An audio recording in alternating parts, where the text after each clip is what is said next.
Sebelum videonya dimulai, gue akan kasih warning kalau ini hanyalah teori, bukan fakta. Jadi, fans Noah tidak perlu berekspektasi tinggi, cukup tunggu dan pastikan sampai idola kalian beneran muncul atau enggak.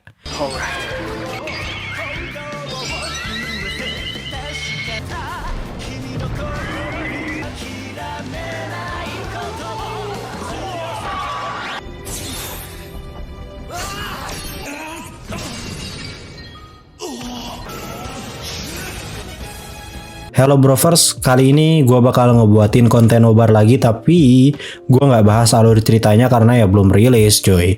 Kita bahas teori-teori yang berkembang liar di media sosial terkait God of Ultra yang katanya bakal muncul di serial Ultraman Blazar. Banyak yang mengindikasikannya sih seperti itu ya, karena dilihat dari desain, human host, sampai tipe cerita yang agak sedikit dark, walaupun tetap dibuat family friendly sih kayaknya biar menjangkau pasar yang lebih luas lagi ya guys ya.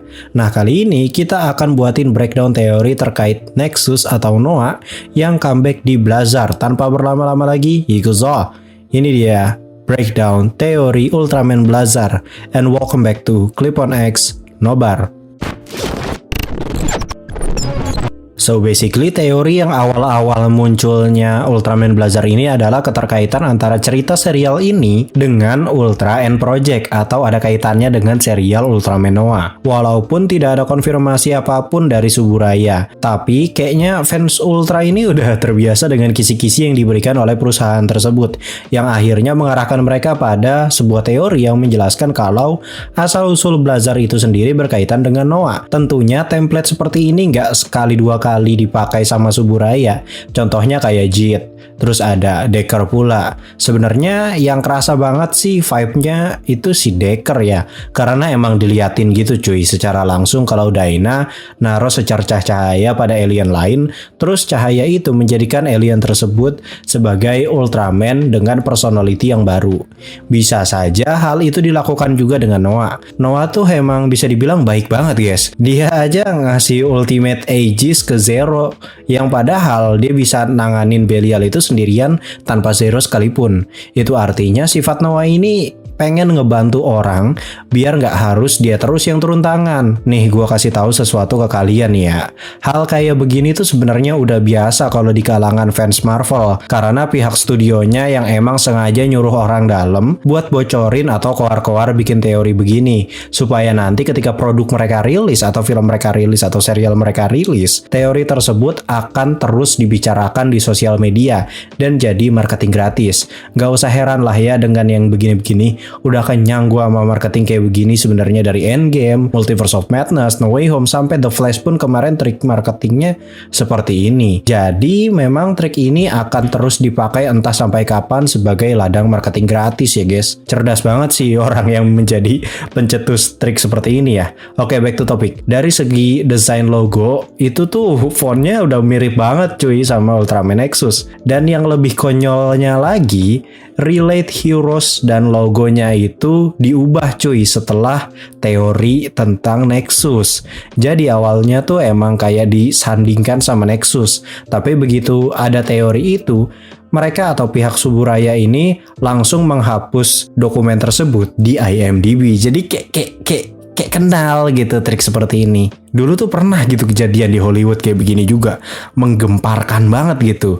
Sampai aktornya tuh diundang ke acara-acara TV gitu cuy. Sampai dia bilang itu tuh cuma Photoshop gitu anjing.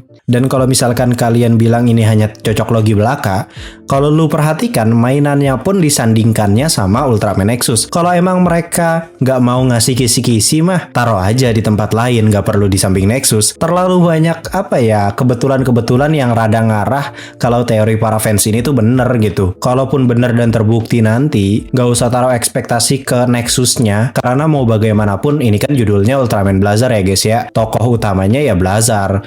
Pastinya pihak produser dan sutradara nggak akan kasih adegan Nexus yang banyak banget agar tidak mencuri seisi show-nya, biar si tokoh utama tetap mendapatkan panggung. Nah, setelah teori tentang keterkaitan cerita dengan Nexus serta kehadiran Nexus di serial ini, muncul lagi teori siapa yang bakal jadi Dunamis Noah, atau justru Noah akan turun tangan langsung tanpa Dunamis seperti layaknya Ultra Galaxy Fight The Destined Crossroad. Tentunya ini bisa kita analisa dengan seksama soal permasalahannya dulu sebesar apa. Kalau dilihat dari skalanya sih, ini kan hanya serial yang emang tujuannya untuk pendalaman karakter menuju movie atau jembatan doang. Sepertinya skalanya bukan yang kelas berat cuy. Itu artinya Noah bisa saja menunjuk seseorang di universe Blazar untuk menjadi Dunamisnya dan mendapat wujud Junis yang lain. Jika permasalahannya nggak besar, ya Noah nggak perlu menunjukkan wujud aslinya. Cukup dengan wujud Nexus dan Dunamis pun sudah cukup. Berbeda dengan konflik di UGF yang memang sudah mengarah ke peperangan antara dua ras alien. Makanya dia turun tangan tanpa Dunamis. For your information, tentu saja Noah tanpa Dunamis itu lebih brutal ya guys ya. Kalian bisa lihat di Ultra Galaxy Fight yang kemarin itu, dia bisa nge-spam semua jurus dari Nexus Advance, Junis Red, Junis Blue sampai wujud sempurnanya. Sedangkan di series Ultraman X, dia cukup turun tangan dengan menggunakan Junis Red. Kayaknya sih di serial ini kalau emang bener ya, dia bakal turun tangan dengan cara yang sama seperti serial Ultraman X guys. Apalagi banyak desas-desus juga kalau Ultraman Blazar ini bakal kerasa kayak stand alone, dimana Ultraman-nya tuh legit berjuang sendiri dan menjadi harapan satu-satunya umat manusia. Nggak ada secondary Ultra, apalagi Ultraman lain. Kalaupun ada ya bakalan numpang lewat di satu episode doang. Banyak juga yang memperkirakan kalau Nexus akan hadir di episode sekitaran 15 ke atas. Para fans berteorinya sih gitu. Walaupun sebenarnya nih ya gue kasih tahu, di ilmu perfilman emang seharusnya menghadirkan sosok karakter baru yang jadi bintang tamu gitu ya, itu ya harus di atas perkenalan karakter atau di atas episode 15 tergantung jumlahnya ya by the way. Jadi bukan tanpa alasan ya guys ya, tapi episode 1 sampai 15 itu biasanya adalah peran tokoh utama untuk build up karakternya. Sifatnya gimana, cara menyelesaikan masalahnya gimana, sampai ke beberapa set karakter di sekitarnya ataupun rivalnya. Setelah build up karakter udah beres, baru sutradara dan produser bisa dengan mudah memasukkan beberapa karakter baru ataupun Ultraman lain ke dalam serial tersebut. Karena mereka nggak usah ribet-ribet untuk mikirin build up karakter utamanya. Hampir semua serial di dunia ini ya kayak begitu ya template-nya ya guys ya.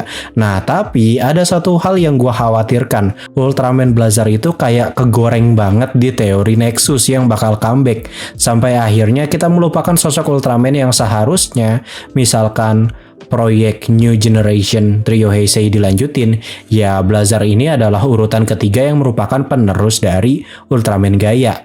Masalahnya, pihak Suburaya sudah memberi rumor dan bocoran segala hal terkait Agul Supreme sampai spin-off yang berkaitan dengan Anniversary Gaia. Sedangkan Blazar sendiri ternyata berkaitan dengan Ultraman Nexus. Jadi, secara nggak langsung Gaia ini kayak dilongkap gitu, atau terkesan kayak dianaktirikan guys. Gue nggak ngerti kenapa mereka kayak begini, atau justru ada proyek lain khusus untuk Gaia nanti. Karena setahu gue, Gaia salah satu Ultraman Heisei paling laku loh. Dari awal sampai akhir episode itu seru banget. Sampai gue bikin alur final episode-nya tembus 300.000 views. Berarti kan peminatnya sangat banyak ya untuk ukuran Tokusatsu Ultra ya by the way. Entahlah bakalan gimana nasibnya Gaia, tapi semoga aja ada titik terang soal proyeknya Gaia. Atau justru Gaia bakalan diperlakukan secara spesial di mana dia dapat satu proyek khusus untuk Gaia dan Agul. Bisa jadi begitu cuy, kayak semacam Kamen Rider Vice yang bakal ada movie baru gitu dengan semua cast yang sama. Jadi semua cast-cast yang zaman jadul ya comeback lagi gitu, mungkin seperti itu. Tapi balik lagi gue ingatin sekali lagi kalau ini hanya teori belaka, belum tentu bener. Kita tunggu nanti setelah serial Ultraman Blazar ini rilis, di situ bakal terkonfirmasi bener nggak nih ada Ultraman Nexus. Jadi secara tidak langsung marketingnya tuh tuh udah kayak tajem banget gitu ya cuy. Mirip-mirip kayak triknya No Way Home gitu. Orang nonton bukan karena pengen ngeliat Spider-Man Tom Holland ceritanya bagaimana, tapi pengen memastikan gitu, bener nggak ada Tobey sama Andrew gitu. Nah ini juga begini cuy, nonton Ultraman Blazar cuman buat mastiin bener nggak nih ada God of Ultra atau Ultraman Noah di serial ini. Terbukti kan teori gue dari tahun-tahun lalu selalu bilang kalau Suburaya, High and Low, Crow Zero dan lain sebagainya di masa depan itu bakalan bener-bener pakai template-nya Marvel. Jadi bener-bener plak-ketiplek gitu. Plotnya mirip-mirip gitu cuy. Cuman pakai karakter-karakter mereka sendiri gitu-gitu aja tuh. Sampai trik marketing aja ini sama loh. Kira-kira itu tadi adalah pembahasan dari Ultraman Blazar. Terima kasih yang udah nonton. Video ini gue buat untuk persiapan pembahasan Ultraman Blazar. Karena nggak tahu kenapa gue suka banget gitu sama desainnya. Kalau cerita kan kita belum tahu nih ya, karena kan belum rilis, jadi gue belum bisa menilai. Jadi ya dari desain sih gue suka gitu ya, asli tanduknya tuh kayak keren banget gitu nyatu sama alis gitu, anjir keren parah boy.